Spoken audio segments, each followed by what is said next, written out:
Assalamualaikum warahmatullahi wabarakatuh. Anak soleh dan soleha, semoga dalam keadaan sehat selalu ya nak ya. Oke, kita masuk materi berikutnya. Semoga kalian menyimak dengan baik. Jangan lupa like dan subscribe.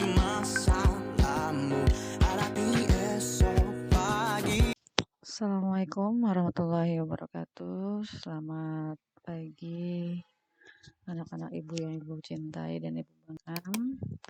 Kali ini kita bertemu lagi di layar monitor ya nak ya, tapi tetap semangat. Semoga kalian sehat walafiat di rumah. Tetap sudah setahun kita di rumah ya, kalian juga belajar di rumah karena adanya penyebaran virus COVID-19. Untuk itu kalian sudah berada di kelas 7 ya, di kelas sekolah SMP IT Pluit Raya. Biar kalian lebih tahu lagi nih, apa sih yang namanya virus corona. Sampai kita yang namanya virus corona itu membuat kita ada di rumah. Nggak boleh kemana-mana. Ya, apa sih virus corona itu? Yuk kita lanjut ya. Virus corona atau Severe Acute Respiratory Syndrome Coronavirus ya atau SARS COVID-2 adalah virus yang menyerang sistem pernapasan menyerang sistem pernapasan ya tentunya ya. Penyakit karena infeksi virus ini disebut COVID-19 atau COVID-19. Virus corona bisa menyebabkan gangguan ringan pada sistem pernapasan, infeksi paru-paru berat hingga kematian. Ya, lebih dikenal dengan nama virus corona. Ya, ini namanya Severe Acute Respiratory Syndrome Coronavirus. Jenis baru dari coronavirus yang menular ke manusia. Virus ini bisa menyerang siapa saja, lansia, orang dewasa, anak-anak, bayi, dan ibu menyusui. Infeksi virus corona disebut COVID-19. Ya, pertama kali ditemukan di Wuhan. Ya, Wuhan itu di Cina. Akhir Desember 2019, makanya dibilang COVID-19 ya. Hampir semua negara terkena virus, termasuk Indonesia. Hanya beberapa bulan berarti ternyata virus corona ini sangat mengkhawatirkan ya nak ya. Virus corona, tingkat kematiannya nih ya nak ya, menyebabkan COVID-19 bisa menyerang siapa saja. Menurut data penanganan Indonesia, jumlah kasus yang terinfeksi positif corona itu per 8 Juli 2020 68.079 orang ya yang sudah positif dan tingkat kematian itu 3.359 se-Indonesia ya. Tingkat kematian akibat COVID-19 sekitar 4,9%. Berarti ada sejumlah manusia meninggal karena COVID-19 ya. Kalau kamu pahami seperti ini ya, berarti sedangkan berdasarkan jenis kelamin 60,1% penderita yang meningkat akibat COVID-19. Laki-laki 39, sisanya dari 60,1% adalah perempuan.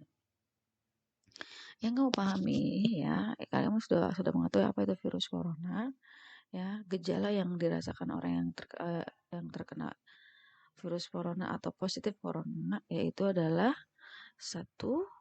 Demam, suhu badan 38 derajat Celcius ya. Jadi kalian harus mempunyai termometer di rumah. Jadi kalau demam lihat suhu badannya. Lalu yang kedua adalah batuk kering. Ketiga, sesak napas. Ya, ada beberapa gejala lain yang bisa muncul pada infeksi virus corona meskipun lebih jarang. Kadang-kadang diare, sakit kepala, konjungtivitis. Konjungtivitis adalah yang biasanya aktivitasnya menurun enak ya, hilangnya kemampuan mengecap rasa atau mencium bau, ruam di kulit atau gatal-gatal atau merah-merah di kulit ya. Gejala COVID-19 ini muncul dalam waktu 2 hari sampai 2 minggu enak ya. Kapan harus ke dokter? Ya segera ke dokter kalau memang sudah punya gejala tersebut. Lakukan isolasi mandiri di rumah diam diri di rumah, tidak boleh kemana-mana, ya. Tidak boleh berinteraksi sama sama sama manusia dulu, istirahat dulu, gunakan sarung tangan di rumah, ya. Hubungi dokter. Atau memang kalau memang perlu ke rumah sakit, silakan memeriksa diri ke rumah sakit. Penyebab virus corona 19 ya, Nak ya, yaitu dapat tertular melalui berbagai hal ya. Menghirup percikan ludah ya. Jadi jangan sampai ada ya kalau misalkan makan-makan bareng sama teman entar dulu deh, jangan dulu ya. Memegang mulut atau jangan sendok barengan sama teman-teman atau sama yang lain lebih baik jangan dulu ya. Memegang mulut atau hidung, jadi tangan tidak boleh memegang mulut dan hidung ya. Kontak terlalu dekat sama teman, jadi harus punya jaga jarak. Nah, protokol kesehatannya, Nak ya. Nah, diagnosis virus corona guna memastikan diagnosis COVID-19, dokter akan melakukan beberapa pemeriksaan. Satu, rapid test ya, kalian sudah tahu ya rapid test ya. Lalu PCR dan CT scan, deteksi infrared dan cairan dan paru. Lihat dulu paru-parunya. Kan yang diserang pernapasan sayang ya. Oke, lanjut pengobatan virus corona yaitu merujuk pada COVID menjadi perawatan karantina itu adalah isolasi mandiri ya, Nak ya. Boleh di rumah atau di rumah sakit memang kalau gejalanya memang harus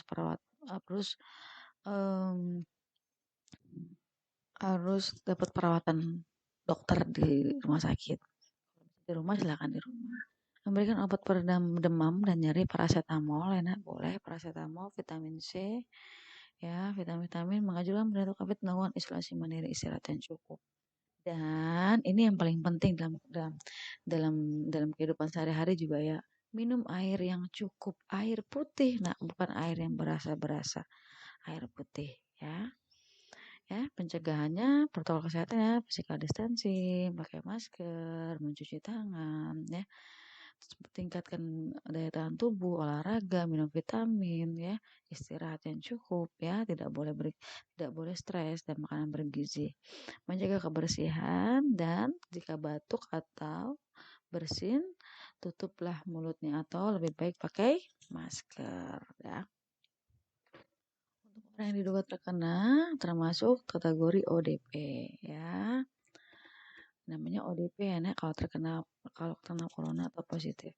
Lakukan isolasi mandiri dengan tinggal terpisah dengan orang lain. Jadi di kamar boleh keluar tapi tidak berinteraksi dengan orang lain. Maksudnya keluar rumah ya, Nak ya, bukan keluar kamar maksudnya, bukan keluar rumah, keluar kamar boleh. Ya, tapi batasi berinteraksi dengan anggota keluarga. Sampai benar-benar baik ya. Jangan keluar rumah. Bila ingin informasi gejala bertambah berat, silakan hubungi dokter ya atau ingin dijemput dan silakan dibaca. Hindari berbagai penggunaan alat makan dan minum bersamaan ya. Gunakan masker, gunakan tisu penutup mulut. Ini ya, Nak ya. Cukup sampai di sini. Ibu harap kamu memahami materi tentang pemahaman ke virus corona atau COVID-19. Setelah ini kalian simak untuk materi berikutnya. Tetap semangat. Wassalamualaikum warahmatullahi wabarakatuh.